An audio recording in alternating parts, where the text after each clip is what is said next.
Okay, Azoi. Trials and tribulations. That's how we got here. This week's Parsha is not that, it's tribes and travels. Matot and Masei. And very interesting stuff here. So, because I'm 40 today, we'll touch on some shtickle Kabbalah, but it's more like the start of a journey, not the finish of a journey. And we'll see what other things we can find in the Parsha to help guide us. So Parsha starts off with a shtickle on vows and oaths, different kinds of things. We'll talk about that in a sec. There's a little passage on the vengeance against Midian. They wrap up that loose end. Bilam gets killed also.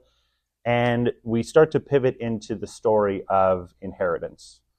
They divide up the spoils. They're going to divide up the land now. They're kind of moving into the land. And we have this little story with Reuven, Gad, and Chatzi Shevet Menashe. We'll tie it in. And that's Matot. Masei is the 42 journeys of Klal Yisrael through the desert. And then eventually this pivot towards actually reaching their destination and seeing how they plan to set up the land, the divisions and boundaries for each of the Shvatim, the cities of the Leviim, the Arei Miklat, and then the end with closing up the narrative of Benot Tzlafchad. And these two parshiot here that sort of end off the story of Bamidbar, end off the narrative of the Jews in the desert, give us a lot of guidance on how we're going to go and set up the nation once we're in the land. So if you think about the beginning, why do you put the stories of vows and oaths here? We always find a question of like, why are we putting this, why is it here? So interestingly enough, when you think about it, there's two different kinds. So we talk about a neder and a shvua. One is the application to the thing. I'm not going to do that thing anymore. That thing is forbidden to me. And then the shvua is a thing that I am not going to do it. So I forbid myself or I forbid the object. And we're sort of opening up here with two different ways of looking at how I can interact with the world around me. And it also helps highlight the power of words, because at this point in the parsha, when we're starting off this idea, we're bringing up the idea that when a person does a shvua, it's binding. It creates commitment. It's such powerful words that a person can use here that we have kol nidre. We have this like the most exalted day of the year is used to absolve ourselves from any of those commitments that we potentially didn't follow through on. Rabbi Sachs brought down some very interesting ideas. He even brought down this idea that maybe is really relevant for today when you think about society. He talked about the founder of liberalism, John Locke, and he says that when he brought down the idea that you can have liberalists in your society, he said you can't have an atheist be part of your society as a liberal because they don't have a foundational commitment to a certain level of what commitment to society looks like.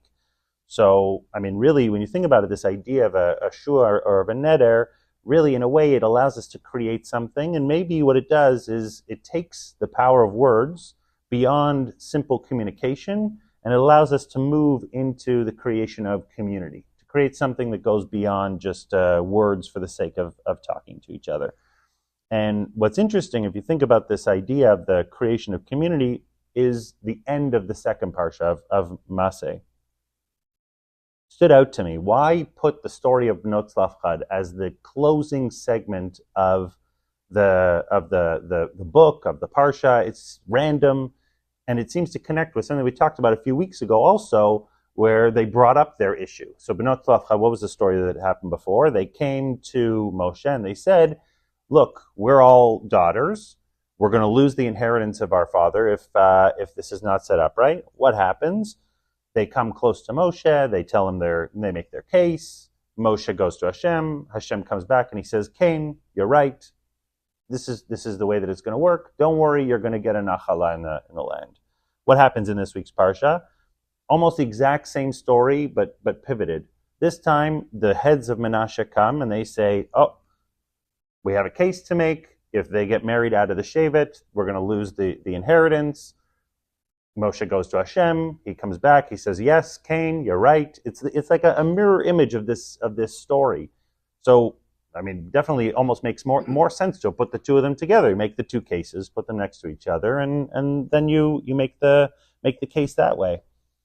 But I think the reason, perhaps, why it's put here is to help us understand this sort of counterbalance that we started off with at the beginning of self and other, and the power of words in this, is that both cases here are valid. They are two truths that can be accepted at the same time here. Both the Benot Tzlachah deserve to be eligible for their inheritance, and Shevet Menashe does not deserve to lose out on the Nachala if they were to marry out of the Shevet. So what happens? We end up with a bit of a compromise. We decide that Benot Tzlachah are eligible for their inheritance if they marry into the same Shevet. Otherwise, they won't be eligible for the Nachala in the land. And really what you see here is this sort of intentional balance of the individual and society. Benot Tzlachah are called out. They're praised so much that in both places where they're brought up, the order of their names is written in different. They're all written by name, and the order of their names is written in different to show that they were all great. In this case, it's written more in the order of birth, so that to show the way that they went out to get married. But it's written in this way to help show that they were so maybe exalted in their own way. I think, not maybe it's just a side, just when you think about it, Pinchas last week when we read it, it was very this boring passage of the families. They say the name and then mishpachot of the same name, and just it seemed like a redundancy to keep writing this language of so and so from the family of so and so. Just say once one way, it's the family of so and so, or it was just pick one. You didn't have to do both.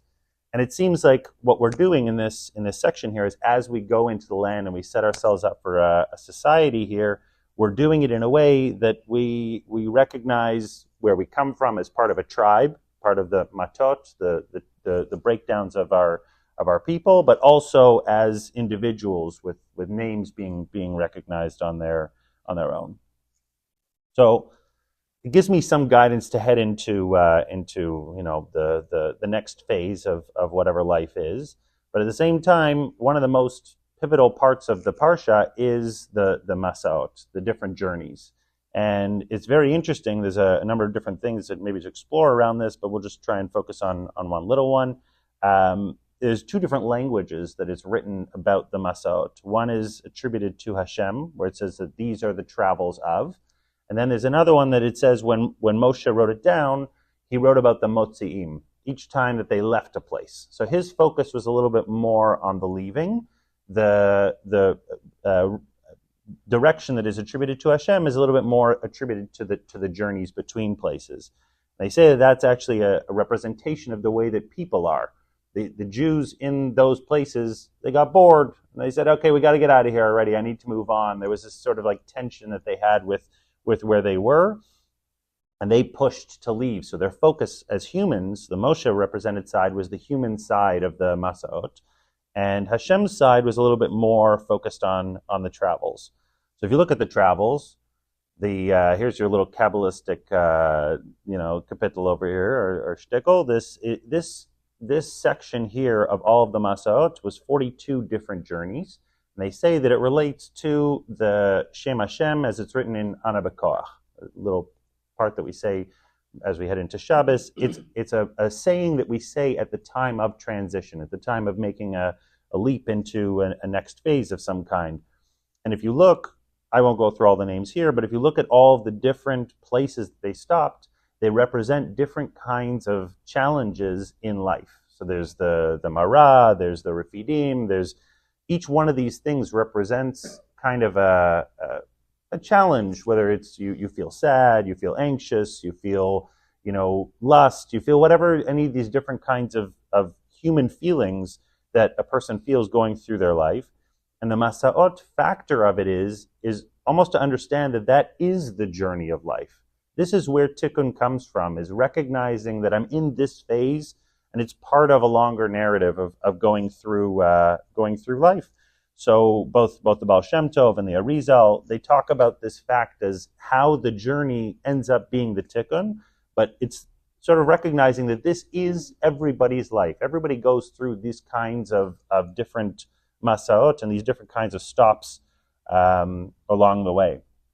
So I guess what's nice, I was thinking over the past couple of weeks about the endings of the musings, because usually I just sort of trail off and I say Azoi, and I don't know how much different today is going to be, but it was nice. It was something to think about, because finally I was back at the end of the parsha. So okay, perfect. That's it's something now I can end with, isn't it? And the nice thing, I guess, is that maybe endings aren't really endings. Endings are a pivot to a new beginning, because when you think about this, we're about to do Birkat HaChodesh. It's the end of one month, the beginning of a new one. We're in the 3 weeks, which maybe is a little bit more challenging. But when I reflected on it, I was thinking about this as so much remembrance of the hardships of the past, but also a yearning for the potential of the future. So still sitting in the bane of the past and future. And from what I understand, going back to the idea of Bina, it's about the recognition of finding yourself in two truths at the same time, both Benot Tzlaf and Shevet Menashe, both the darkness of the past and the potential of the future, both any of these sort of counterbalanced ideas, understanding self and other, Neder and Shvua, these kind of balances that we have. And maybe that's the takeaway from this week's Parsha, as we head into the next phase, as we head into Dvarim, as we head into the passing on of the book by Moshe, also, that we can take some chizuk and do chazak benit chazek from the end of Sefer Bamidbar. Hazai.